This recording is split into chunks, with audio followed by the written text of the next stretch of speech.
Good afternoon. कैसे हो आप? चला आज एक अपन जो छोटा सा टॉपिक लेके आए हैं। टॉपिक का अपना नाम है, क्या नाम है? व्यवहार परिवर्तन संचार, जिसको अपने BCCC कहा जाता है। मतलब behaviour change communication. Behaviour change communication. Communication का मतलब अपने पढ़ा था, मैं यहाँ पे लिख देता हूं। कम्युनिकेशन का मतलब होता है संवहन, संवहन, या ऐसा बोल सकते हैं सूचना का आदान प्रदान करना। सूचना का आदान प्रदान करना क्या कहलाता है? संवहन कहा जाता है। और बिहेवियर चेंज ये क्यों करते हैं? ये एक नवीनतम क्षेत्र है, जिसके अंदर मोस्टली क्या करते हैं, स्वास्थ्य होता है, या अपन का ऐसे कह सकते हैं हेल्थ प्रमोशन के लिए अपन क्या करते हैं, उसके अंदर बहुत सारे एवी एड्स यूज में लेके, एवी एड्स यूज लेकर उसके स्वास्थ्य के अंदर, या ऐसे कह सकते हैं उसके स्वास्थ्य या बिहेवियर में या व्यवहार में, या फिर ऐसे कह सकते हैं बिहेवियर में चेंज किया जाता है, या उसको क्या किया जाता है, परिवर्तन किया जाता है। उसे ही अपन क्या कहते हैं, BCC कहा जाता है। सीधा मतलब है किसी भी पर्सन को अपन कम्युनिकेशन करके अपनी सूचना या थॉट या विचार को एक्सचेंज करके या आदान प्रदान करके किसी भी पर्सन के अंदर उसकी हेल्थ से रिलेटेड प्रॉब्लम को सोल्व आउट किया जाता है, या उसके बिहेवियर, पर्सनालिटी, व्यवहार, उसके अंदर इंप्रूवमेंट किया जाता है, उसके बिहेवियर को चेंज किया जाता है। उसे ही अपन क्या कहते हैं, BCC बिहेवियर चेंज कम्युनिकेशन कहा जाता है। तो ये अपन देखो यहाँ डेफिनेशन पढ़ते हैं, डिस्कशन करते हैं। BCC एक ऐसी संचार या संप्रेषण तरीका है। संचार मतलब कम्युनिकेशन है, या कम्युनिकेशन टेक्निक का सहारा लिया जाता है, जिसके माध्यम से व्यक्ति के स्वास्थ्य व्यवहार, मतलब ऐसे कह सकते हैं कि हेल्थ बिहेवियर को क्या किया जाता है, बदलाव किया जाता है। ये जो बदलाव किया जाता है, या फिर ऐसे कह सकते हैं सुधार किया जाता है, इसी सुधार को आप क्या कहते हो, BCC कहते हैं। ठीक है, वो किसके थ्रू बदलाव किया जाता है? ये सारी चीजें संवहन से, या फिर संचार, या फिर ऐसे कहते हैं कम्युनिकेशन से, मतलब किसी से बातचीत करके उसके बिहेवियर को इंप्रूवमेंट किया जाता है, उसमें सुधार लाया जाता है, उसे ही अपन BCC कहा जाता है। नेक्स्ट अपन पढ़ते हैं BCC की स्टेप कौन कौन सी हैं। स्टेप मतलब इसके कौन से चरण हैं, उसके बारे में अगर अपन डिस्कशन करते हैं तो जैसे फर्स्ट चरण की मैं बात करूं, यहाँ पे लिखते हैं, एक होता है विश्लेषण।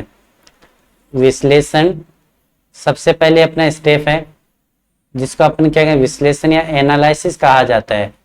एनालिसिस का मतलब होता है कि कोई भी पर्सन है या कोई श्रोता है, उसके व्यवहार में चेंज किया जाता है, लेकिन उससे पहले उसमें आइडेंटिफाई किया जाता है कि उसके अंदर कौन सी प्रॉब्लम को इसके अंदर बढ़ाना है, वो चीजें इसके अंदर लाई जाती है। नेक्स्ट सेकंड इसकी कंटिन्यूटी में अपन लेके आते हैं। सेकंड स्टेप अपने आती है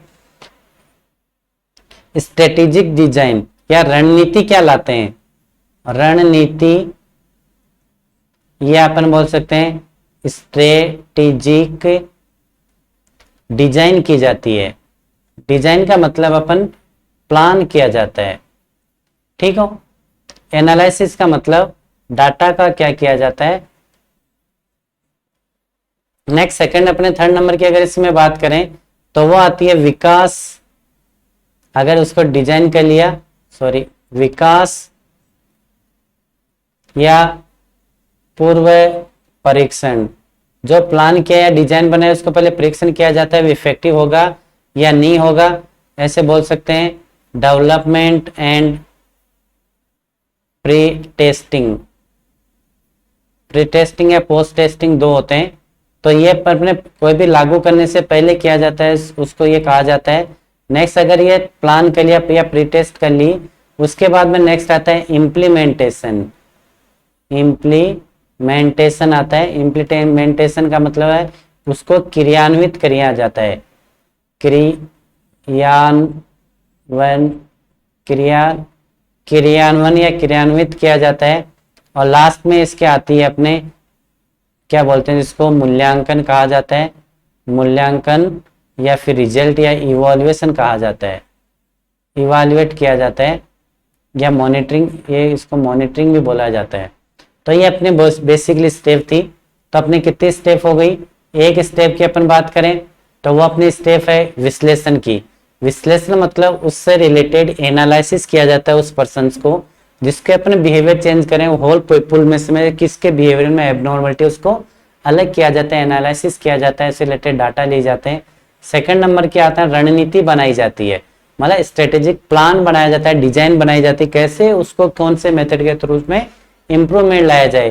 थर्ड अपने स्टेप आती है प्री टेस्टिंग किया जाता है। डेवलपिंग या प्री टेस्टिंग मतलब पहले उसको टेस्ट किया जाता है इससे बढ़ेगा या नहीं बढ़ेगा, मतलब प्लान किया जाता है, उस प्लान को अपन पहले टेस्टिंग कर लेते हैं। नेक्स्ट फोर्थ नंबर की अपने आती है इम्प्लीमेंटेशन का आता है। इम्प्लीमेंट जो अपने प्लान किया, जो टेस्ट करने के बाद में ये वाली बेटर थी या ये वाली बेटर है, उसको लेके अपन क्या करते हैं मोस्टली कौन सा वाला अच्छी चीजें हैं या कौन से वाली अपने जो चीजें हैं वो क्या है कि अपने ज्यादा मोर इफेक्टिव है। अगर जो मोर इफेक्टिव वाली है उसको अपन लागू किया जाता है, मोर इफेक्टिव नहीं है तो उसको छोड़ दिया जाता है। नेक्स्ट आते हैं इवैल्यूएशन या फिर मूल्यांकन किया जाता है कि जो अपने लागू किया है या फिर जो अपने डिजाइन जो बनाया उसको जो टेस्ट था उसको लागू करने या अपने जो किया है उससे कितना इंप्रूवमेंट हुआ है, उसी को ही अपन क्या कहते हैं, अपन उसको रिजल्ट या इवैल्यूएशन कहा जाता है। जैसे अपने एक एक पढ़ें। सबसे पहले अपने बात कौन से की कर रहे हैं? सबसे पहले अपन बात करें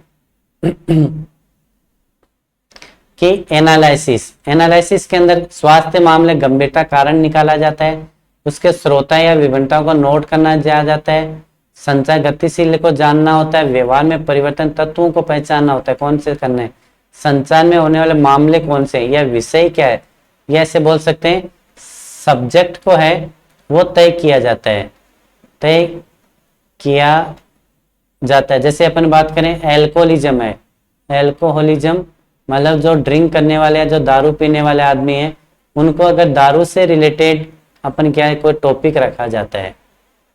तंबाकू अगर कोई खाता है उसको तंबाकू के से रिलेटेड अपन टॉपिक रखा जाता है, विषय रखा जाता है, उसी को अपन क्या कहते हैं एनालिसिस किया जाता है कि कौन सा वाला टॉपिक या कौन सी चीजें उसी लिए रखी जाए।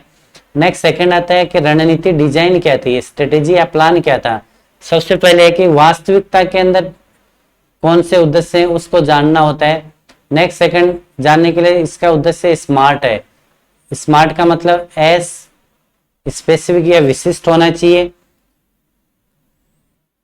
एम मापन या मेजरेबल मतलब वो जो अपन कर रहे हैं उसको मापनेबल होना चाहिए। एम का एप्रोप्रिएट उपयुक्त होना चाहिए, ऐसा नहीं कम और ज्यादा नहीं होना चाहिए। आर का रियलिस्टिक वास्तविकता से रिलेटेड होना चाहिए, अवास्तविक नहीं होना चाहिए, काल्पनिक नहीं होना चाहिए। नेक्स्ट है टाइम बॉन्ड, समय की क्या होनी चाहिए उसको बाध्यता होने चाहिए, ऐसा नहीं अपन 2 घंटे 4 घंटे पढ़ा रहे। कोई फ्रेमवर्क बनाना चाहिए, फ्रेमवर्क का मतलब क्या तो डिजाइन बनी होनी चाहिए, उसके तहत अपन लेके आते हैं उसको। जो संचार माध्यम की प्राथमिकता तय करनी चाहिए कि पहले कौन सा दें, पहले ये अपन स्टेप बाय 1 2 3 4 ऐसे होना चाहिए ये चीज। नेक्स्ट है सहयोगी होना चाहिए जिससे अपन बजट ज्यादा नहीं लगे। लास्ट में उसका क्या जो आपने यूज किया है उसको क्रियान्वित करना चाहिए कि वास्तव में इफेक्टिव हुआ है या फिर नहीं हुआ है। नेक्स्ट है डेवलपिंग एंड प्री टेस्टिंग होना चाहिए। ये मैंने आपको पहले बताया कि कोई भी चीज मनोरंजन से रिलेटेड है पहले टेस्ट कर लेना चाहिए ये वाली टेक्निक या मेथड उसको उपयोगी है या नहीं है। नेक्स्ट के अंदर अपन पढ़ते हैं इम्प्लीमेंटेशन एंड मॉनिटरिंग। इम्प्लीमेंटेशन का मतलब होता है जो अपने प्लान बनाया किया है या जो ये प्लान किया है उसको क्या करना है लागू करते हैं, लागू करना ही इम्प्लीमेंटेशन कहलाते हैं। संचालन योजना बनाना, उसको प्रस्तावित करना, बजट में लेके आना, रिस्पॉन्स क्या आ रहा है उसके लागू करना, क्या मॉनिटरिंग करना है, श्रोताओं के सुझाव क्या है या श्रोताओं के सुझाव के उसको आमंत्रित करना होता है। नेक्स्ट इसी के अगर एग्जाम में क्वेश्चन आए तो आप ऐसे ही 5 स्टेप लिख रहे हैं। लास्ट का मूल्यांकन का होता है, तो मूल्यांकन में अपन क्या होता है कि रिजल्ट क्या निकला, रिजल्ट या उसका अपन क्या इवाल्युएशन निकला उसके बारे में, मतलब कितना उसके अंदर क्या हुआ, डेवलप हुआ है, डेवलप या कितना उसके अंदर विकास हुआ है, उससे कितना चेंज हुआ है उसकी बीसीसी से, उसी को अपन क्या कहते हैं कि इवाल्युएशन कहा जाता है। तो ये अपने बेसिकली चीजें पढ़ी। बीसीसी भी आपके एग्जाम में क्वेश्चन आता है, कई बार ये सकता है बीसीसी की फुल फॉर्म क्या है, कई बार यह सकता है इसकी स्टेप्स क्या हैं, परिभाषा क्या है, ये सारे क्वेश्चंस आपके एग्जाम में आ सकते हैं। अपन बहुत शॉर्ट एंड स्वीट में डिस्कशन कर रहे हैं। हम आशा करते हैं कि आपको ऐसी चीजें बहुत ही इंटरेस्टिंग लग रही होगी। अगर इंटरेस्टिंग नहीं लग रही है तो भी आप क्या करना है, इसको